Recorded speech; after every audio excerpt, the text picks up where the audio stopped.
할렐루야. 오늘 아침 하나님께서 우리에게 허락하신 말씀은 요한일서 5장 11절 12절, 요한복음 3장 16절입니다. 지난주와 같이 요한일서 말씀은 제가 읽고요, 요한복음의 말씀은 함께 읽도록 하겠습니다. 요한일서 5장 11절을 읽겠습니다. 또 증거는 이것이니 하나님이 우리에게 영생을 주신 것과 이 생명이 그의 아들 안에 있는 그것이니라.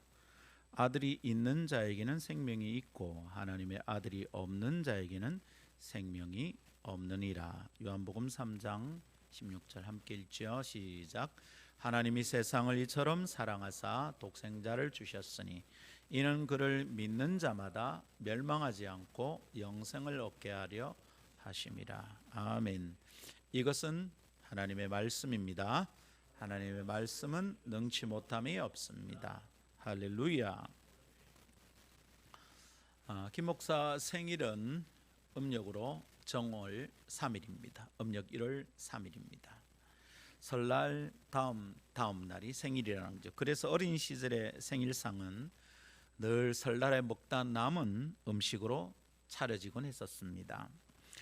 가난하던 집안의 장남은 그렇게 별다른 기대 없이 생일을 맞이하고 보내곤 했었습니다. 그러다가 사역자의 길에 들어서 제자들이 챙겨주던 생일은 좀 다른 추억을 남겨주었습니다. 감동적인 기억이 많습니다.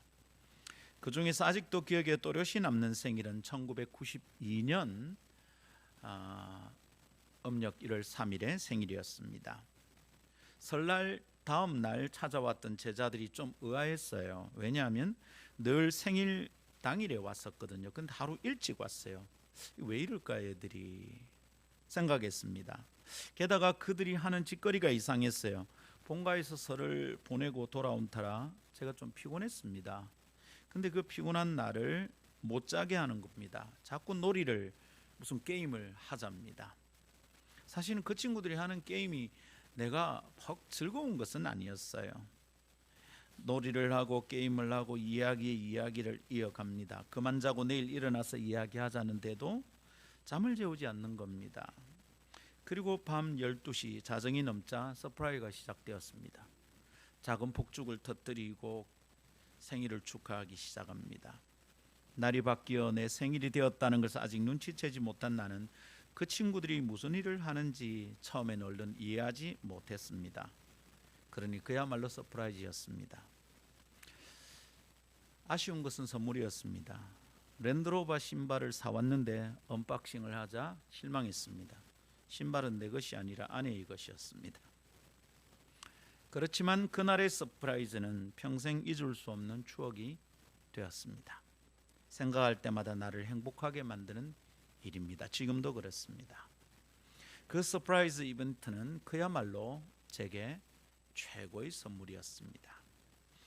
여러분 혹시 그런 선물 받으신 적이 있습니까? 평생토록 잊지 못할 정도의 놀라움을 안겨준 서프라이즈 이벤트를 경험한 적이 있습니까? 그렇다면 참 행복할 겁니다. 그죠? 그런데 우리 가운데 어떤 분은 아무것도 없는 분들이 있을 수도 있겠다 싶습니다. 그렇지만 나는 그런 서프라이즈가 놀랄만한 선물이 없어서 그런 선물을 해주지 않은 가까운 사람들에게 실망한 것으로 평생 서운함을 품고 원망하며 살 것은 아닙니다. 우리에게 놀라운 선물이 있습니다. 하나님께서 우리에게 선물을 두셨답니다. 2주간 동안 우리는 그 선물에 대하여 묵상을 나누었습니다. 그래서 그 말씀을 묵상하며 잊고 있던 행복을 확인하기를 바랐었는데 여러분 2주간 동안 어땠습니까? 말씀은 말씀대로 내 삶은 그냥 내 삶대로 산다면 하나님이 선물을 주셨다는 메시지가 우리에게 무슨 이익이 있을까요? 말씀 붙들고 살아갑시다. 여러분 주님이 주신 선물은 우리가 더 노력해야 받는 것이 아니었어요. 우리가 무슨 노력을 하기 전에 벌써 주셨대요. 그분이 주신 행위는, 그 선물은 완료형으로 성경에 설명되어 있습니다. 벌써 주셨고 우리는 이미 오래전에 받았다는 겁니다. 내가 뭘 해서 받은 게 아니에요. 뭘 하기도 전에 받았어요. 내가 더 잘해야 받는 게 아니라 늘 실수하고 잘못했을 때 이미 받았어요. 벌써 주님이 주셨어요. 할렐루야. 이 사실 하나만으로도 우리는 행복할 수 있을 거라고 믿습니다. 그래서 여러분, 우리는 삶과 형편과 상관없이 선물을 받은 사람이구나 라고 자신을 긍정하며 살아야겠습니다. 이 선물 받았다는 것을 좀 기억하며 살아야겠습니다. 받지 않은 것 때문에 서운한 삶이 아니라 이미 받은 것 때문에 막 기뻐하며 사는 것이 예수 믿는 예수쟁이들의 삶인 것임을 믿습니다. 우리 그렇게 살아도 되는 사람들입니다. 나는 선물 받았다, 기쁘다. 나는 선물 받은 사람이야. 그러고 살아도 괜찮은 사람들입니다. 완전하고 놀라운 선물을 받았는데, 그런데 그것을 잊고 살아가니 사람들과의 관계에서 받는 자잘한 일들로 자주 실망하고 억울해합니다. 감사를 놓쳐버리고 살아갑니다. 그래서 이번 추수감사 주일에는 잘 잊어버리는 그 놀라운 서프라이즈에 대해 감사하고 싶습니다. 다음 말씀을 딱 붙들고 우리가 이 감사 주일을 보내고 다음 한 주간 이 말씀을 붙들고 살아내기를 바랍니다. 한번 따라합시다. 영생은 다른 존재의 생명입니다. 하나님이 우리에게 주신 선물이 있다는데 그 선물이 어떻느냐? 성경은 우리가 조건이 맞고 자격이 맞아서 그런 조건을 갖추었기 때문에 그런 사람들에게 주시는 것이 아니랍니다. 아무 조건 없이 자격 없는 자들에게 선물을 주신다고 성경은 말씀합니다. 여러분, 우리가 어떤 자격이 있기 때문에 하나님께로부터 선물을 받은 걸까요? 자격이 없어요. 근데 선물을 받았어요. 이쁜 구석이 있어야 선물을 받을 거 아니에요. 귀한 사람이라야 선물을 주고 싶을 거 아니에요. 그런데 우리는 하나님의 눈에 귀한 자들이 아니에요. 하나님이 가장 싫어하는 자들이요. 거룩한 하나님이 가까이 할 수 없는 죄인들이었어요.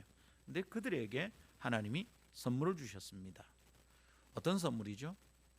벌을 주어도 시원찮을 판인데 선물을 주었대요. 어떤 선물입니까? 성경이 설명합니다. 하나님이 우리에게 영생을 주신 것과, 할렐루야. 이렇게 성경이 설명하는 것에 귀를 기울여야 됩니다. 하나님이 영생을 주셨답니다. 영생을 선물로 받았다는 말입니다. 세상에나. 여러분, 이게 도대체 무슨 뜻인 줄 아십니까? 교회를 오래 다녔던 사람들은 그냥 익숙해져 버린, 쇠뇌되었듯이 아무 의미 없이 중얼거리는 말이 영생이에요. 은혜예요. 근데 여러분, 어떻게 우리가 영생을 받을 만한 자격이 되냐 이 말입니다. 죽어야 할 죄인이 영원히 안 죽어도 되는 생명을 선물 받았다. 죽어야 될 사람이 안 죽어도 된다. 사형장에서 살아서 돌아온다.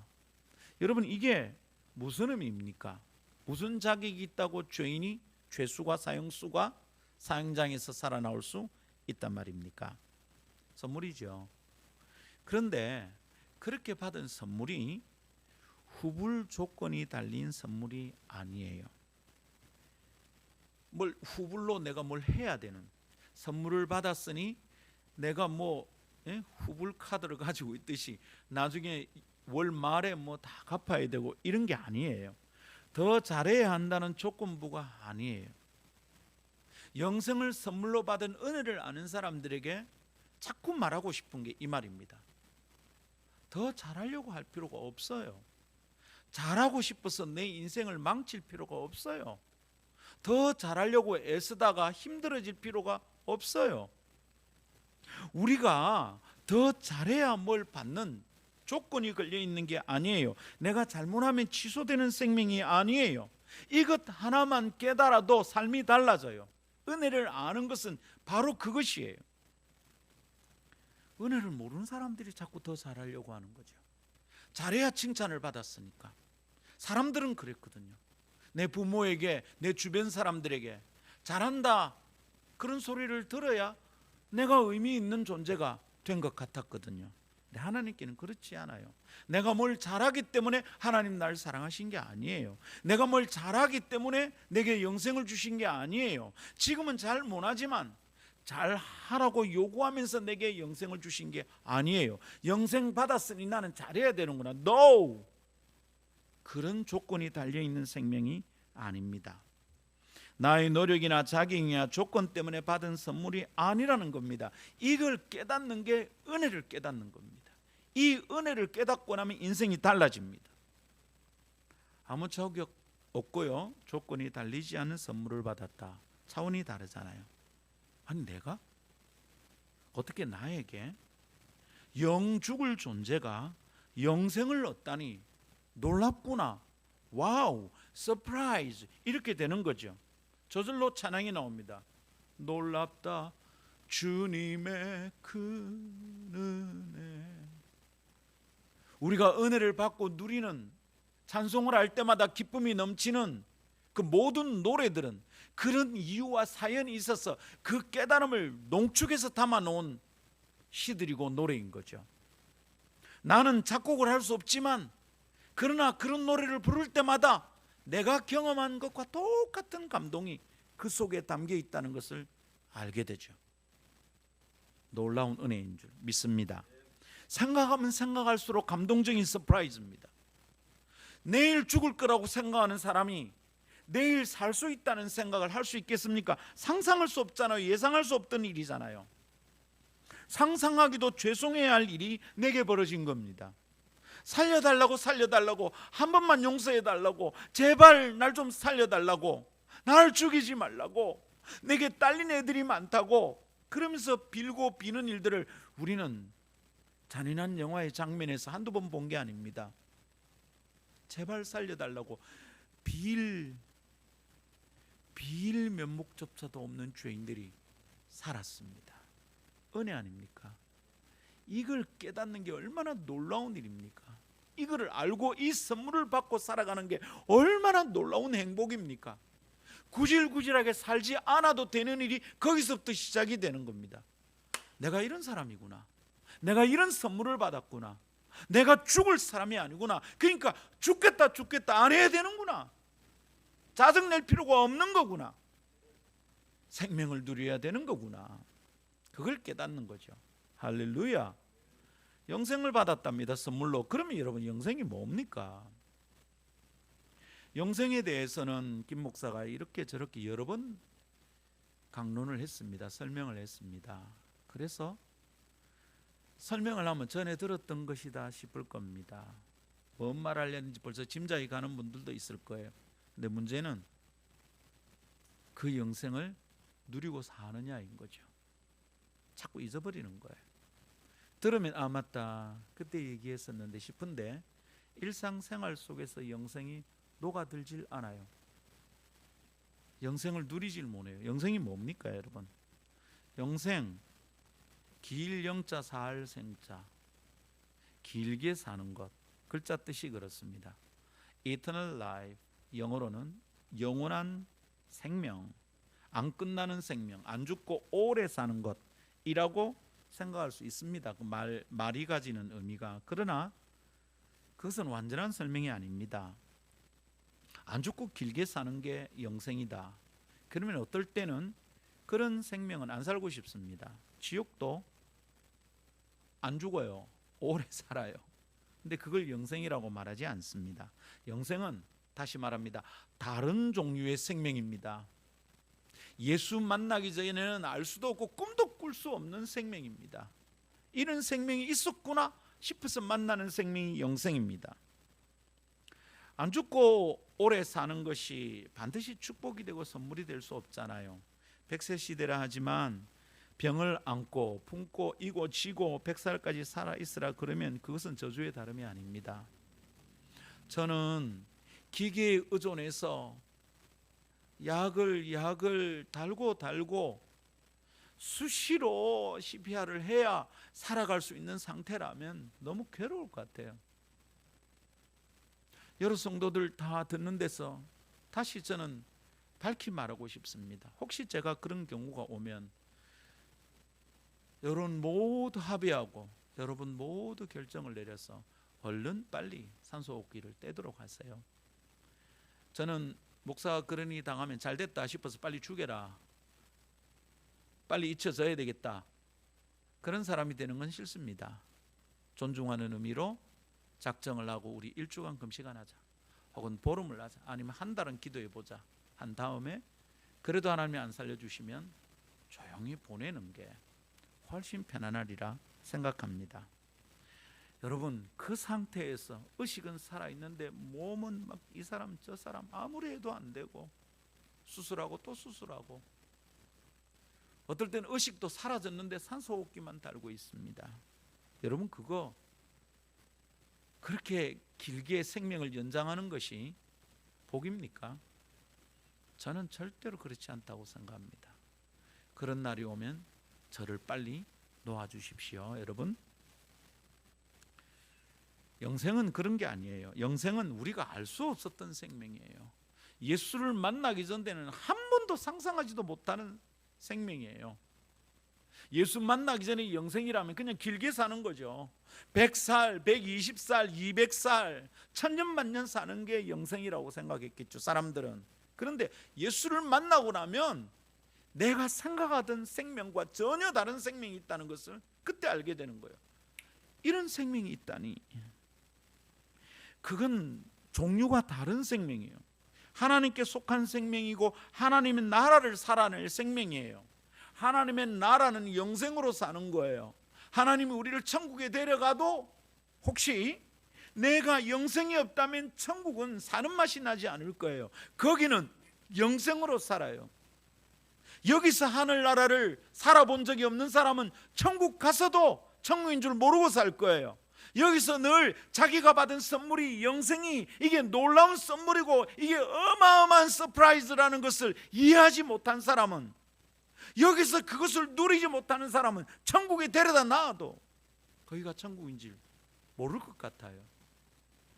성도 여러분, 영생은 예수 만나기 전에는 꿈도 꾸지 못하던 생명이에요. 다른 종류예요. 그런 생명을 받은 사람에게는 두 가지 결과가 나타난다고 생각합니다. 두 가지를 누리면서 살 수 있다 이 말입니다. 오늘 그 두 가지를 묵상하면 우리 속에 감사가 시작될 수 있겠다 싶습니다. 이 두 가지를 생각하면서 우리가 이걸 받았구나, 이런 것을 내가 거두어서 품고 살아가는구나 생각할 수 있고 감사할 수 있겠다 싶습니다. 첫 번째는 풍성한 삶을 살게 되는 겁니다. 한 사람이 영생을 얻으면, 영생을 선물로 받으면 그 사람의 삶이 풍성해집니다. 종류가 다른 생명은 풍성한 삶을 말합니다. 예수님은 그를 믿는 자들에게 생명을 주시는데 더 풍성하게 주실 것이라고 약속하셨어요. 요한복음 10장 10절, 도둑이 오는 것은 도둑질하고 죽이고 멸망시키려는 것뿐이요 내가 온 것은, 주님이 이 땅에 오신 목적입니다. 이유입니다. 내가 온 것은 양으로 생명을 얻게 하고 더 풍성히 얻게 하려는 것이다. 예수님이 오신 목적은 죽을 자를 겨우 살려놓는 정도가 아닌 거예요. 막 호흡이 꺼진 사람은, 심장이 멈춘 사람을 CPR을 해서 가슴을 압박해서 심장 겨우 뛰게 만들어 놓은 정도가 아니라는 거예요. 이 심장이 언제 멈출지 몰라서 안절부절하는 상태가 아니라는 거예요. 이 심장이 풍성히 뛰는 거예요. 그 사람의 생명이 풍성해지는 거예요. 겨우겨우 연장하는, 겨우겨우 먹고 살아가는 게 아니라는 말이에요. 예수님이 약속하신 풍성한 생명, 그게 뭡니까? 그게 영생입니다. 이것은 겨우겨우 살아내는 생존의 차원을 넘어선 거예요. 먹고 살자니 참 내 삶이 지저분하다, 자식들 안 굶길라니 내가 이렇게 굽실거리고 산다, 자식 새끼들만 없으면 나는 벌써 죽었을 것이다. 여러분, 그게 풍성한 생명일까요? 그게 풍성한 삶일까요? No. 예수를 만난 사람은 더 이상 그렇게 살지 않아도 된다는 것을 깨닫게 됩니다. 이 세상을 사는 동안 우리가 경험해보지 못했던 다른 삶이 예수님을 만나는 순간 시작이 됩니다. 상황에 밀리고 형편에 쪼들리며 겨우겨우 못 죽어서 사는 삶이 아닙니다. 예수님은 우리에게 풍성한 삶을 살게 된다고 약속하셨습니다. 부자가 된다거나 병에 걸리지 않고 살게 될 것이라든가 내가 성공하게 될 거다 뭐 이런 약속이 아닙니다. 그래야 반드시 풍성한 게 아니에요. 성경이 말하는 영생은 풍성한 삶은 우리가 아는 삶, 예수 만나기 전에는 꿈도 못 꾸던 상상도 못하던 삶이에요. 예수 만나면 그의 영혼이 다른 생명으로 충만하게 된다는 뜻입니다. 종류가 달라요. 잘 먹고 잘 살아서 행복해지는 거하고 달라요. 그런 풍성한 풍요로움과 달라요. 어떻게 다릅니까? 교체는 여기 있습니다. 죄가 해결되지 않은 영혼에는 평안이 없어요. 죄가 요구하는 청구서가 매일 들이닥쳐요. 죄를 해결하지 않은 사람은 매일 잘해야 된다는 압박에 시달려요. 이것도 해야 되고 저것도 해야 되고 저것도 해야 되고 그거 하면 잘 봐줄게. 죄를 해결하지 않으면 매일 들이닥치는 청구서에 할 일이 너무 많고 잘할 게 너무 많고 조금만 실수하면 지옥에 떨어질 것 같고 내가 이 사람 말 실수하면 나는 그냥 벌 받을 것 같고 11조 안 내면 복 못 받을 것 같고 교회 결석하면 지옥 갈 것 같고 그런 청구서가 너무 많은 게 해야 되고 너무 많은 거예요. 잘해야 될 게 너무 많아요. 대충 해서는 천국 못 갈 것 같아요. 그 청구서에 늘 쫓겨다니며 살게 돼요. 그 죄의 빚을 갚느라고 인생은 하루도 편안할 때가 없어요. 돈이 없어서가 아니에요. 돈으로 갚을 빚이 아니에요. 내가 불행한 집에 태어나서가 아니에요. 우리 아버지가 해결할 빚이 아니에요. 우리 가문의 명예로 해결될 빚이 아니에요. 죄의 빚을 해결하지 못한 사람은 평생을 쫓겨 살아요. 내 속에 심리적으로 억압이 늘 있어요. 내 속에서 자꾸 뭘 요구하는 것 같아. 내가 만족이 안 돼. 적당히 해도 되는데 나는 그게 안 돼. 늘 잘해야 한다는 부담과 짐을 지고 살아갑니다. 조금만 어긋나도 벌 받을 것 같아. 조금만 어긋나도 사랑받지 못할 것 같아. 그런데 예수님께서 그 빚을 해결해 주셨어요. 그럼 나는 이제 내가 갚지 않아도 돼요. 예수님이 해결해 주셨어요. 그러니까 나는 더 잘하지 않아도 돼요. 잘하지 못하면 칭찬 못 받을까 봐, 잘하지 못하면 사랑 못 받을까 봐 염려하지 않아도 돼요. 내가 이거 실수하면 천국 못 가는 거 아닌가 걱정하지 않아도 돼요. 내가 이거 실수하면 11조 내지 않으면 주님이 나의 벌을 주실 거야. 이래서 11조 내는 거 아니에요. 헌금은 그런 게 아니에요. 교회를 섬기고 봉사하고 전도하는 것은 내가 그걸 하지 않으면 벌 받을까 봐, 이걸 잘하지 못하면 조금만 삐끗하면 내가 지옥 문턱에 갈까 싶어서 벌벌 떨면서 하는 게 아니에요. 그건 지금 죄 문제를 해결하지 않은 자들이 전형적으로 보이는 태도예요. 예수님이 그 빚을 해결해 주셨다니까요. 이제는 죄가 나에게 청구서를 내밀 수가 없게 되었어요. 자유가 임했습니다. 할렐루야. 이걸 깨닫고 믿는 게 예수 믿는 겁니다. 그 순간 영혼의 자유가 오는 거예요. 어린 시절에 내게 네가 요거 잘하면 뭐 짜장면 사줄게, 늘 조건부로 사랑을 받고 늘 뭘 잘해야 칭찬을 받던 기억이 있는 사람, 그래서 마음의 상처를 가지고 살아가는 사람들에게는 한 번도 상상해 보지 않은 거예요. 영생은 그거예요. 여러분, 예수님이 그렇게 빚을 청산해 주시고 나는 죄가 요구하는 청구서에 더 이상 갚을 필요가 없다. 더 잘해야 내가 예수님께 칭찬받는 사람이 아니다 라는 것을 깨닫는 순간 영혼의 자유가 옵니다. 그걸 믿는 자가 영생을 얻는 겁니다. 그러면 그 사람에게 뭐가 시작이 됩니까? 풍성한 삶이 시작이 됩니다. 잠시 좋은 게 아니에요. 영원토록 좋은 삶이 열리는 거예요. 오늘 좋고 내일 짜증나는 거 아니에요. 예수 믿고 그 믿음을 붙들면 내일 짜증날 일이 있어도 그걸 지나갈 수 있어요. 이상해요. 힘이 생겨요. 할렐루야. 지난 주간에 우연히 어떤 예능 프로그램을 하나 봤습니다. 처음 보는 거예요. 시작된 지 한참 됐는지 어떤지 모르겠어요. 저는 처음 봤어요. 그런데 그 예능 프로그램을 보고 있는데 순간 제 묵상이 시작이 됐어요. 이수근 씨가 나오는 프로였는데 소문난 좋은 집들을 탐방하고 매주 그 집을 소개하는 프로그램이었어요. 근데 그 프로그램을 진행하다가 이수근 씨가 한 말이 내 생각을 순간 딱 멈추었어요. 그 말에 꽂혀가 제가 한참을 생각했습니다. 그 뒤에 장면은 또렷하게 기억이 나지 않아요. 거기까지는 잘 기억이 나는데 그 말이 너무 좋았어요. 여름이면 찾게 되는 도시, 서울에서 자주 가는 강릉에 있는 어떤 집이었는데 참 이뻤어요. 헌집을 사서 막 꾸몄는데 옥상도 이쁘고 참 이쁘더라고요. 저런 집에 살고 싶다, 그런 마음이 생기는 집이었습니다. 그런데 그 집을 이래 소개하던 이수근 씨가 이런 말을 하는 겁니다.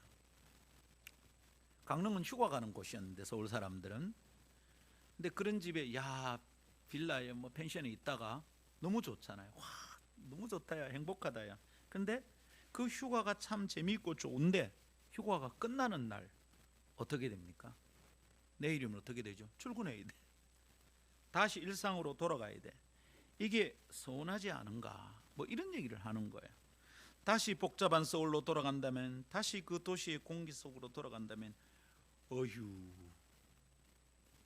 그런데 휴가가 마치고 돌아가는 그 다음 날이 싫은데 이 집은 계속 사는 거잖아. 이 집에 살면 돌아가서 도시의 삶에 찌들리지도 않아도 된다는 것이 참 좋겠다, 이런 말을 하는 겁니다. 제가 그 사람의 이수근 씨 워딩을 그대로 옮기지는 못합니다. 이제 그 말을 한참 생각해서 내일이 와도 괜찮은 집이라는 거예요. 휴가가 끝나고 내일이 와도 눈 뜨면 그 집이라는 겁니다.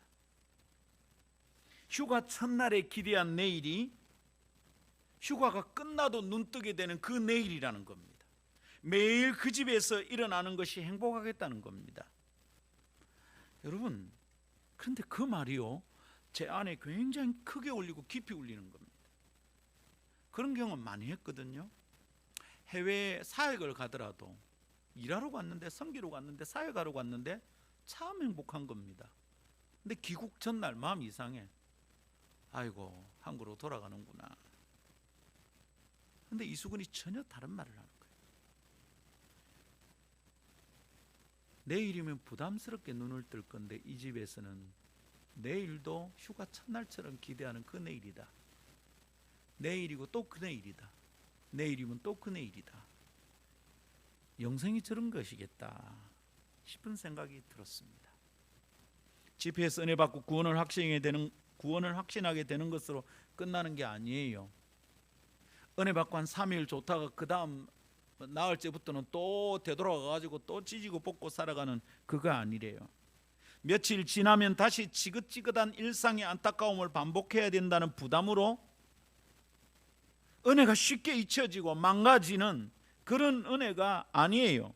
영생은 다른 종류의 삶이에요. 내일이 와도 괜찮은 생명이에요. 내일이 또 기대하던 그 내일이 되고, 또 내일이 그 다음에 행복한 내일이 되고, 이건 그냥 안 죽고 길게 사는 게 아니잖아요. 다른 생명이 오늘 있고 내일 있고 또 있고 또 있고 또 내일이 있는 겁니다. 그렇게 내일, 그리고 또 내일. 여러분, 그것이 영생 아니겠습니까? 그 묵상을 하는데 참 찡했어요. 이런 게 영생인데 모르고 살고 있구나. 은혜 받았는데, 구원 얻었는데, 영생 받은 사람인데 오늘 좋았다가 내일 안 좋구나. 오늘 행복한 대화를 하다가 내일은 그 사람하고 싸우게 되는구나. 이게 영생 받은 사람의 삶인가? 잘못 살고 있다. 여러분, 내가 더 잘 살아야 되겠다, 더 잘해야 되겠다 하는 순간 그런 영생은 내게서 멀어져요. 그냥 내가 받은 영생을 묵상하는 게 중요해. 이게 영생인데 모르고 살았구나. 억울하다야. 하나님은 우리에게 그런 생명을 주신 겁니다.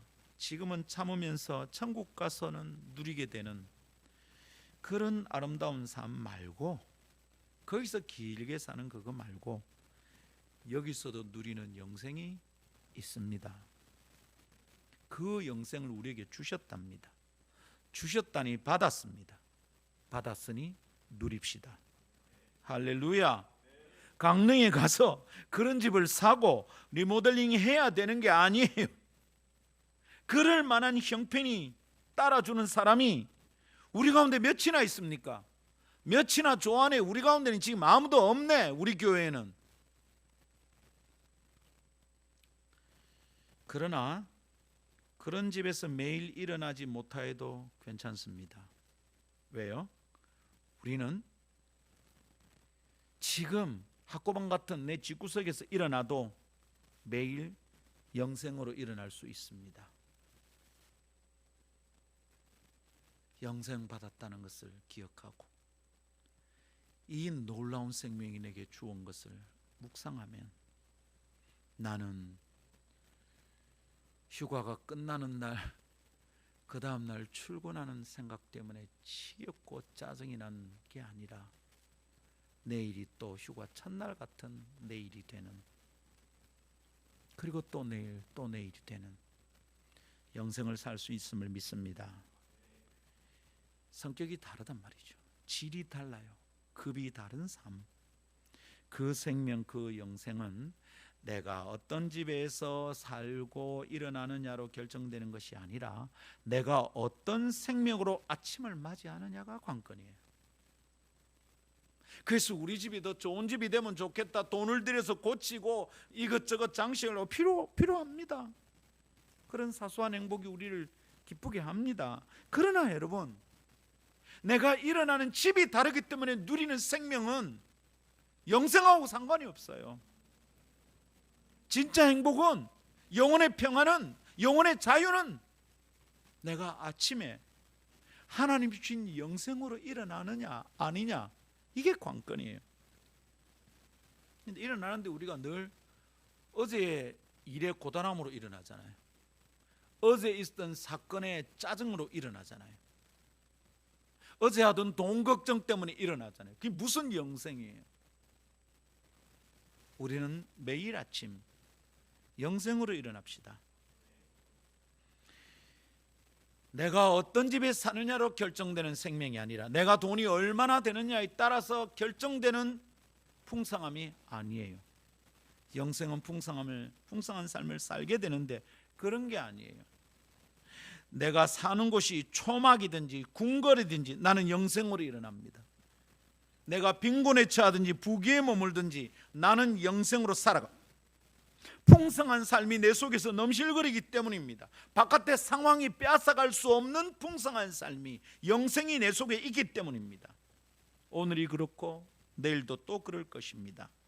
그리고 내일이, 그 다음 내일이 또 그럴 겁니다. 그리고 또 내일이 그럴 겁니다. 그게 영생입니다. 정말 그렇게 살고 싶습니다.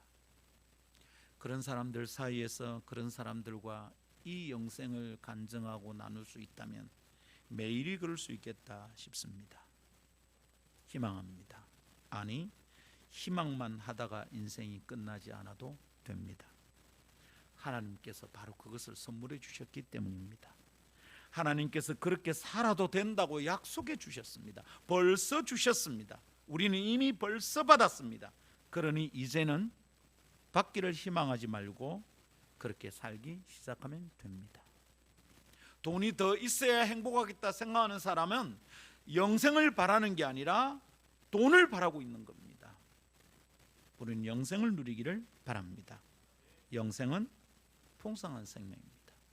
그래서 풍성한 삶을 살게 만듭니다. 그 삶을 누려도 됩니다. 하나님이 주셨기 때문입니다. 조건 없이 주셨습니다. 후불 조건이 따르는 선물이 아닙니다. 그 삶 누려도 괜찮습니다.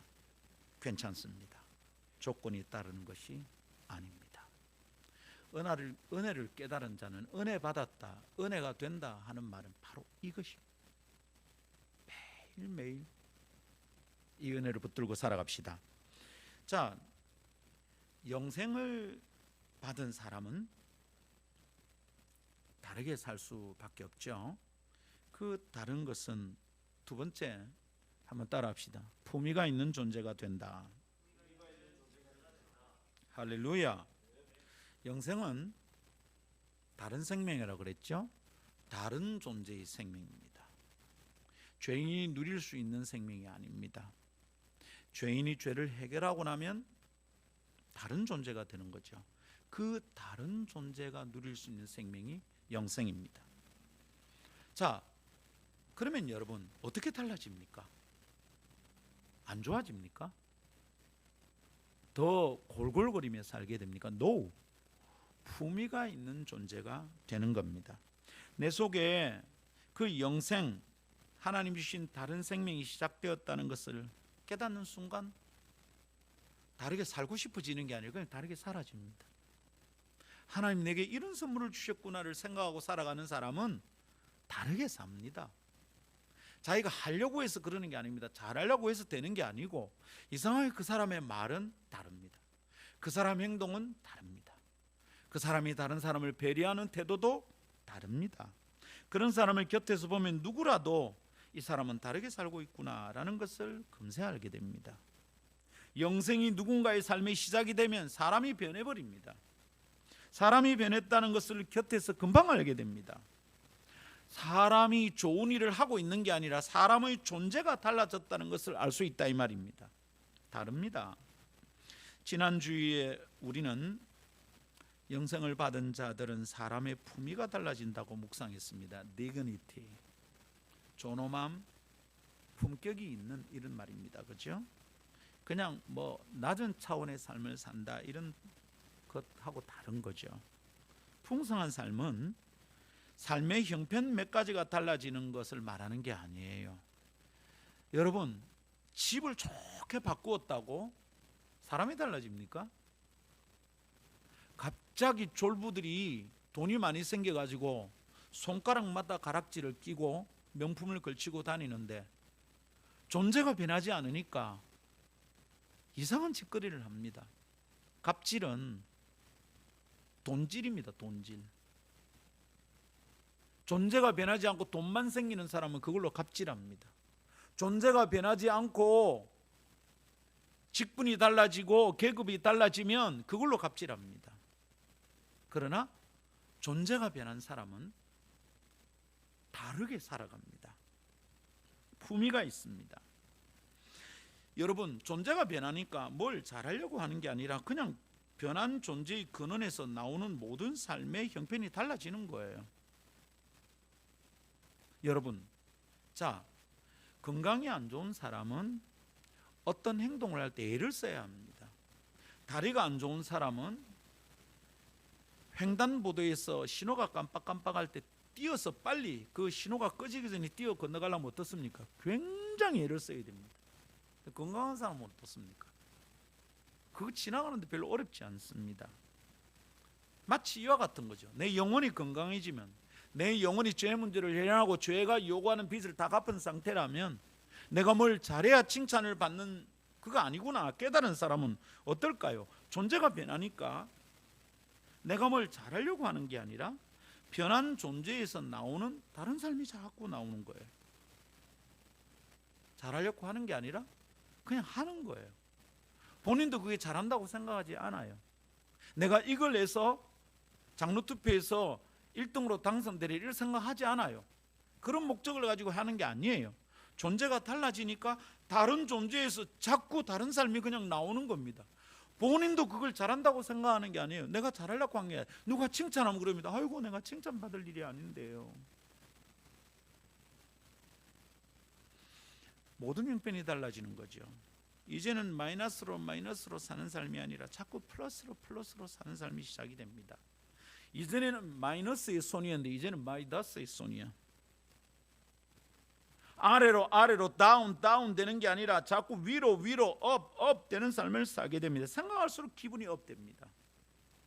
내가 은혜 받았다, 영생 얻었다, 구원 받았다 생각하면 자꾸만 기분이 업됩니다. 자꾸 노래가 흥얼거려집니다. 사랑이 시작되면 누구나 그렇게 되는 것처럼 영생이 시작되면 또 누구나 그렇게 됩니다. 잘하려고 하는 게 아니라니까요. 은혜 받은 사람처럼 보이려고 하는 게 얼마나 힘들겠습니까? 믿음 있는 사람처럼 행동하는 게 얼마나 힘들겠습니까? No! 믿음 있으니까 그냥 살아가는 거예요. 구원을 받았으니까 그냥 그렇게 사라지는 겁니다. 구원 받은 사람처럼, 믿음 있는 사람처럼 할 필요가 없다 이 말입니다. 그래야 장로투표, 권사투표 표가 많이 나온다 생각할 필요가 없다 이 말입니다. 할렐루야. 누구나 그 속에 영생이 있으면 누구나 그렇게 되는 거예요. 영생을 가졌다는 것을 자각하는 사람은 이상하게 내면이 채워지는 거예요. 모자람이 없어요. 풍성해지니까요. 삶의 품위가 달라져요. 말의 품격이 다르고요, 행동의 존엄함이 달라져요. 그것은 그저 사람들이 말하는 복을 많이 받은 것과 차원이 다릅니다. 아이고 저 집에 장남이 이제 뭐 사법고시 걸리고 이제 또 고생 다 끝났다, 복 받았다. 그럼 사법고시 안 걸리면 우리는 품위 있게 못 삽니까? 와이고 저 집에 그동안 생 고생하면서 뭐 투자하던 게 이제 대박 났다, 이제는 돈 걱정 안 하겠다. 여러분, 그러면 돈 문제가 있으면 우리는 품위 있는 존재가 못 되는 겁니까? No. 그런 외적인 상황과 상관이 없어요. 그 정도의 메인은 영생이라면 하나님이 전능하신 게 아니죠. 하나님의 생명도 우리 생명과 똑같은 거지. 그게 뭐가 다른 종류의 생명이겠습니까? 내 상황이나 형편이나 조건이 하나님께로부터 받은 나의 이 선물, 이 영생을 다르게 바꿀 수 없어요. 흔들리지 않아요. 할렐루야. 존재의 근원에서 솟아나는 아우라가 달라집니다. 품위가 있습니다. 사람이 우아해 보여요. 풍성한 생명을 선물로 받았다면 그렇지 않겠습니까? 이제 다오 할 것이 없어요. 자꾸 주고가 가능해져요. 내 속에 영생이 있으니 여유가 생겨요. 마음이 삐딱해지지 않아요. 다른 사람의 말에 자주 오해할 것도 없어요. 너그러움이 시작돼요. 그럴 수 있겠다. 아마 그래서 그럴 거야. 자꾸 이해가 잘 됩니다. 영생 얻은 자의 아름다움이 그런 것이죠. 품입니다. 품이. 그런 삶을 살게 된다는 것이 진리입니다. 특별한 것이 아닙니다. 내가 그렇게 살려면 정말 잘해야 되겠다. No! 잘하려고 하지 마십시오. 그건 사람이 칭찬받는 거예요. 근데 잘할 수 없는데 자꾸 잘하게 되는 것, 선물 받을 수 없는데도 선물 받은 것, 그건 하나님이 칭찬받게 되실 거예요. 요건 우리가 다음 주일에 나누겠습니다. 우리 교회 안에 이런 품위가 넘치게 되기를 기대합니다.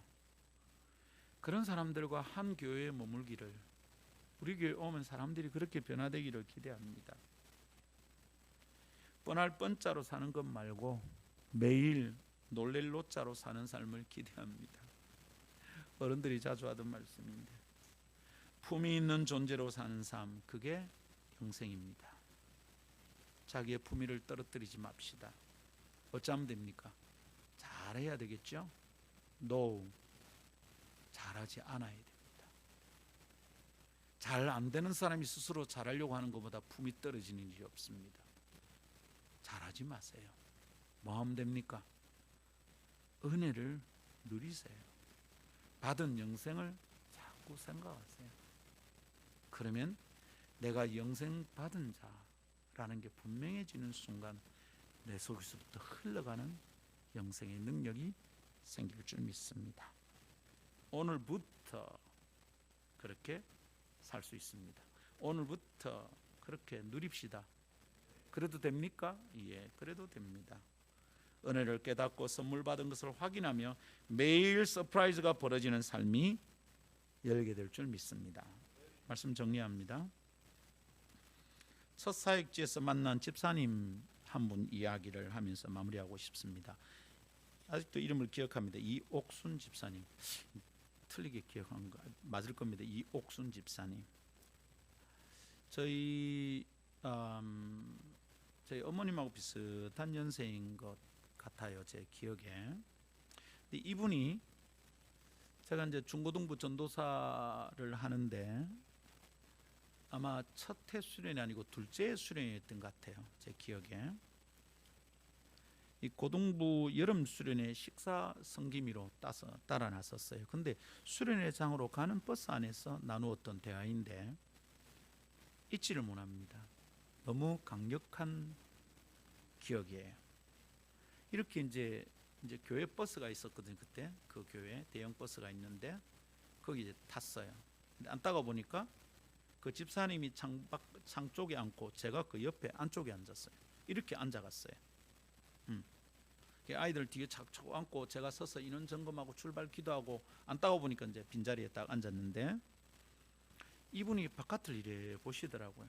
창밖으로 이래 시선을 두고 한여름의 푸르름이 충만한 시기였으니까 숲이 막 푸르러요. 예, 푸름이 뚝뚝 떨어진다. 그런 때였어요. 근데 집사님이 그 여름으로 가득 찬 푸른 숲을 이렇게 가만히 보다가 얼굴을 내 쪽으로 돌리고 말씀하시는데 눈물이 그렁그렁한 겁니다. 그러면서 하는 말이 이럽니다. 전도사님,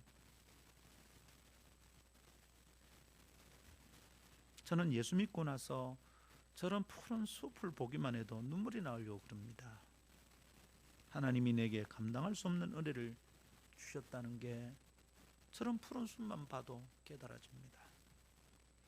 이 아름다운 세상을 내게 주시려고 지으셨구나 싶어서 감사가 막 솟구칩니다. 눈물이 그렁그렁해서 저를 쳐다봅니다. 그 말에 놀랐습니다. 왜냐하면 저도 그런 것을 경험했으니까요. 하늘 쳐다보는 눈물이 핑 돌고요. 바다가 확 트인 곳에 서 있는데 그저 감성적이 되는 거하고 달라요. 그럴 때마다 제 입에서 나오는 게 있었거든요. 주님 감사합니다. 저절로 나와요. 이전에는 그렇지 않았어요. 예수 만나기 전에 저는 제가 쓰는 시가 답답하고 어두웠어요. 그 집사님은 넉넉한 형편이 아니었습니다. 남편을 먼저 보내고 가난한 삶을 꾸려가며 자녀들을 다 대학에 보냈습니다. 억척같이 사신 분이다 이렇게 보면 되겠어요. 근데 억척같이 사신 분인데 거친 형상이 느껴지지 않았어요. 여러분 아시죠? 고생하면서 이렇게 살아낸 분들 보면 좀 세잖아요.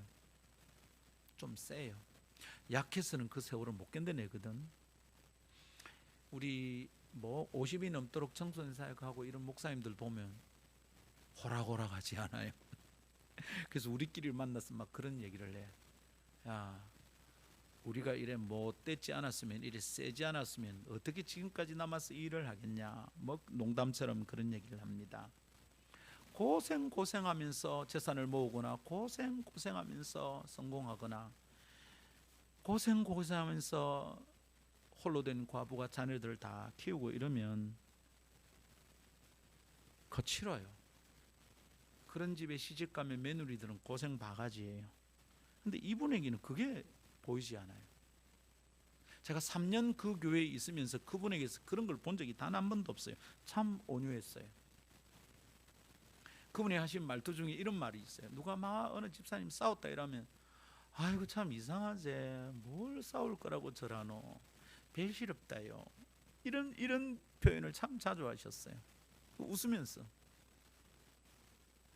저따구로 하고 있는 집사가 이렇게 화를 내는 게 아니라 좀 달랐어요. 그 여름의 푸른 숲을 보며 느끼고 반응하는 여유는 돈이 넉넉해서 가능한 게 아니었어요. 남편이 잘해주니까 그럴 수 있는 것도 아니었어요. 아들이 사법고시 합격해서 그런 것도 아니에요. 떵떵거리며 사는 넓고 좋은 집이 있어서도 아니에요. 그분은 새들어 살고 계셨어요. 강릉에 있는 어떤 집 같은 그런 집이 아니었어요. 이수근이가 자랑할 만한 그런 집이 아니에요. 그런데 그분은 다른 삶을 살고 있었어요. 제가 그 구역의 구역장이었거든요. 교회 정문 딱 바로 앞에 있는 집이에요. 기억이 생생해요. 여러분, 이분은 자신의 삶의 형편에 반응하는 방식이 다른 사람들과 달랐어요. 여러분, 이분의 신학 지식이 뛰어나다든지 이분이 은사가 대단하든지 제가 그런 말 하고 있는 게 아닙니다. 삶이 달라요. 다른 사람들은 그게 쉽게 보이는지 안 보이는지 모르지만 제 눈엔 뚜렷이 보였어요. 참 귀한 분이다. 이분은 좀 다르다. 일상에서 만나는 풍경을 해석하는 방법이 다르잖아요. 관점이 달라요. 자기의 삶을 보는 관점, 바깥의 풍경을 보는 관점, 다른 사람의 말을 이해하는 관점이 달랐어요. 왜 그럴까요? 어떻게 그럴 수 있을까요? 영생을 소유하고 있는 사람이니까 그렇죠. 벌써 예수님을 만나버렸으니까 그렇죠. 벌써 예수를 만나서 선물을 받아버렸잖아요. 영생을 받아버렸잖아요. 자격도 없는데 받았다는 것을 깨닫잖아요. 하나님 내게 어떤 이런 은혜를 주셨을까? 푸른 숲을 보면서 눈물이 글썽글썽할 수 있다는 건 하나님 주신 은혜 때문이죠. 이제는 이전처럼 살고 싶어도 살 수 없는 사람이 되어버렸잖아요. 이미 팔자가 바뀌어버렸다고요. 이런저런 교회를 섬기면서 그토록 명료하게 영생을 누리며 살아가는 사람들이 그리 흔치는 않습니다. 그냥 이게 업다운이 좀 있는 분들을 많이 만났습니다. 아직 그분이 살아계신지 잘 모르겠어요. 설교 준비를 하면서 내일은 그분의 아드님에게 전화를 한번 해봐야 되겠다 싶은 생각이 났어요. 목사님이시거든요. 주변에 그분의 환경의 주변이 대단한 분 아닙니다. 그래서 그 교회 지나가던 사역자들 어쩌면 그분을 쓱 지나칠 수도 있었겠다 싶어요. 근데 내 눈에는 딱 뜨였어요. 그분이 오래도록 기억에 남습니다. 성도 여러분, 어렵고 힘든 중에서도 영생을 살아가는 사람들, 그 사람들이 예수쟁입니다. 내겐 자격이 없는데도 그 생명을 주신 하나님을 생각하면 범사에 감사하게 됩니다. 항상 기뻐하게 되는 것이 당연합니다. 늘 노래하게 됩니다. 내 영혼이 은총 입어 중한 죄짐 벗고 보니 슬픔 많은 이 세상도 천국으로 화하도다. 슬픔을 깨닫지도 못하는 사람이, 슬픔을 눈치도 못 채는 사람이 지은 노래가 아닙니다. 슬픔 많은 이 세상도, 슬픈 일 많았어요. 그런데도 그 속에서 천국을 찾아내고 하늘나라 생명을 살았던 사람이 지은 곡인 거죠. 우리는 환경을 탓하고 형편을 탓하고 사람들이 나에게 반응하는 것 때문에 내 심령의 평안을 다 잃어버리지만, 영생을 소유한 자는 초막이나 궁궐이나 내 주 예수 모신 곳이 그 어디나 하늘나라 이러면서 살아가는 줄 믿습니다. 살아서도 천국을 살아가는 생명, 그게 영생입니다. 품위 있게 살아갑시다. 이 풍성한 삶을 누리며 살아갑시다. 그래서 달라진 존재의 포스를 충만하게 드러내며 살아냅시다. 그렇게 살아도 된다는 것을 깨닫는 이 아침, 우리가 주님 앞에 온 마음으로 감사합시다. 감사함 드리고 찬양하고 감사하며 살아갑시다. 할렐루야. 찬양합시다.